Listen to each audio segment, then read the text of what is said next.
तो अमरीन ये कहिएगा कि सुप्रीम कोर्ट ने जो अभी करार दिया अंडर सेक्शन 7 हम देख रहे हैं कि आपकी जो तलाक है बशमूल तलाक बिद्दत यानी इंस्टेंट डिवोर्स, इसको अब कहा गया कि ये फौरी तौर पर मौसर नहीं होगी। 90 डेज़ में इसको कहा जा रहा है कि रिवोक किया जा सकता है यानी मनसूख किया जा सकता है। लीगली इस रूलिंग के आने के बाद क्या असरात पड़ेंगे पाकिस्तान में ख़ास तौर पर, और पाकिस्तान से बाहर जो हम देख रहे हैं कि फौरी तौर पर जो तलाक दी जाती है उस पर? ऐसी सूरत में बीवी के पास ऐसे कौन से कानूनी ज़राए होंगे कि वो इसको चैलेंज कर सके? फिर देखिए जी, पहली चीज़ मैं थोड़ा सा सेक्शन 7 ऑफ MFLO पढ़ लूँ। वो बड़ा क्लियरली कहता है, जिसके बेसिस पे ये बनाया गया है, ये डिसीजन आई है। वो ये कहता है कि किसी भी किस्म की तलाक हो, किसी भी तरीके से भी दी हो, व्हाटसोएवर इस्तेमाल किया है, आपकी स्टैट्यूटरी ऑब्लिगेशन है कि आपने उसको एक नोटिस ऑफ अनाउंसमेंट देना है, और उसके बाद 3 नोटिस जो हैं वो यूनियन काउंसिल से आते हैं।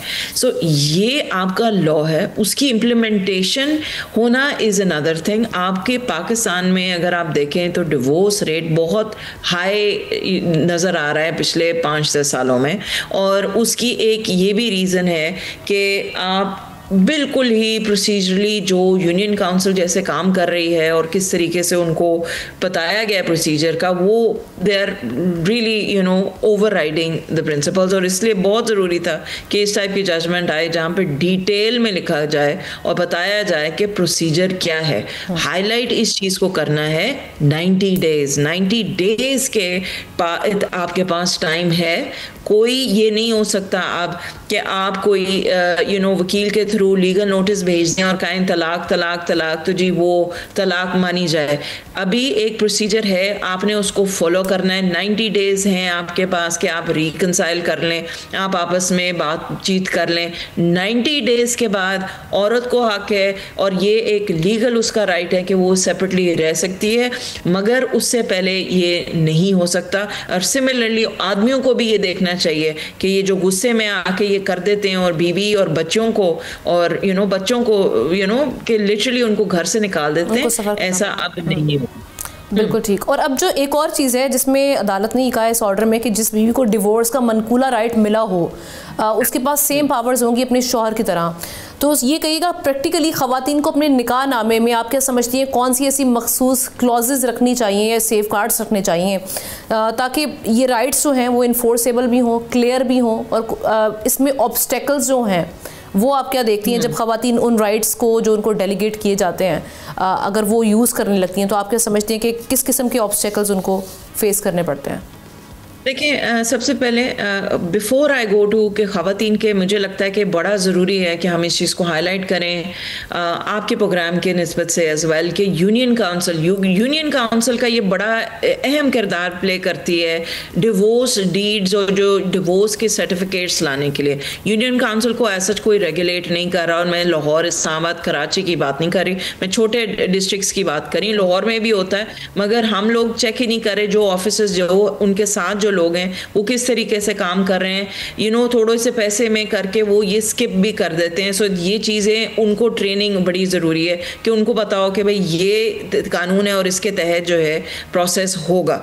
सो एक तो पहली बात ये, और दूसरी बात ये जो सवाल आप पूछ रही हैं कि निकाह नामे पे क्या चीज़ें, आई थिंक 3 फंडामेंटल चीज़ें होनी चाहिए हर लड़की के निकाह नामे पे। 1, उसकी जो मंथली जो मेंटेनेंस है वो नानो नफ़का लड़की का वो डिसाइडेड होना चाहिए पहले। उसका जो हक महर है 5-5 हज़ार रुपये ना रखें प्लीज़, उसको एक प्रॉपर उसका हक महर होना चाहिए। और अगर हक महर नहीं देता तो उसको प्लीज़ डिफर्ड, या ये मत कहा करें कि हक महर मिल गया है। ये बहुत झूठ लिखा जाता है निकाहनामा पे कि कह देते हैं कि जी हमने 5 लाख दे दिया, 10 तोला दे दिया और 1 रुपया भी नहीं दिया होता। फिर हमें अदालतों में ये इस्टेब्लिश करना कि जी हक महर नहीं मिला।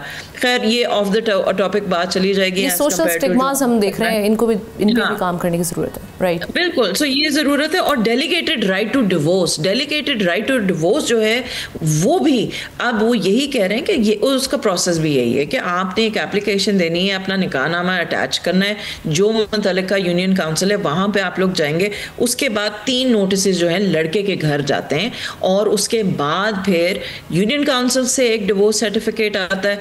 जब वो आ जाता है डिवोर्स सर्टिफिकेट, उसके बाद फिर नादरा जो है वो आपको इशू करती है, और इसमें भी 90 डेज हैं कि आप रिकंसाइल कर लें, आप इस चीज़ को सॉर्ट आउट कर लें अगर होने के लायक है। और अगर ये होने के लायक नहीं है तो मैं ये भी रिक्वेस्ट करूंगी जजेस साहिबान से और बाकी लोगों से कि अनड्यू रिकंसिलिएशन और आर्बिट्रेशन पे मत जाएं। लड़कियां ऐसी भी हैं जो डोमेस्टिक वायलेंस का शिकार हैं, उनके बच्चे उनके साथ होते हैं, और ये जो रिकंसिलिएशन और उसकी वजह से और उनको मेंटल टॉर्चर होता है। सो वी मस्ट सी कि बैलेंस हम करें कि किस टाइप का केसेस आ रहे हैं, क्या हो रहा है, और ये जो आर्बिट्रेशन पे जो बात जा रही है वो ना हो। मुझे लगता है कि सिर्फ जजेस जो हैं उसको इस चीज़ को सॉर्ट आउट। और जो अभी आपने दूसरा तरीका बताया जिसमें ख़वातीन को अगर ये डेलीगेट किया जाए राइट टू डिवोर्स, तो ये फिर आप समझती हैं कि ये खुला से बेहतर तरीका है? जो हम देखते हैं कि वो एक प्रोसीजर जिस तरीके का उसके लिए जाना पड़ता है, ख़वातीन को उस चीज़ से गुजरना पड़ता है।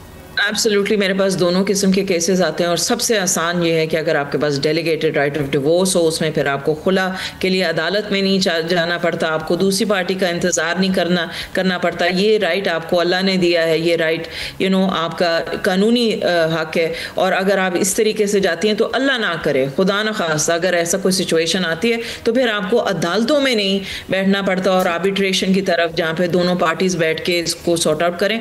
स्पेशली मैं देखती हूँ फिज़िकल वायलेंस और फिज़िकल अब्यूज़ के केसेस में कि ये बहुत ज़रूरी है कि ये डेलीगेटेड राइट हो। अगर डेलीगेटेड राइट होता है तो फिर आप सीधा यूनियन काउंसिल जाते हैं। सब्सक्राइब करें और बेल दबाएं ताकि कोई खबर रह न जाए।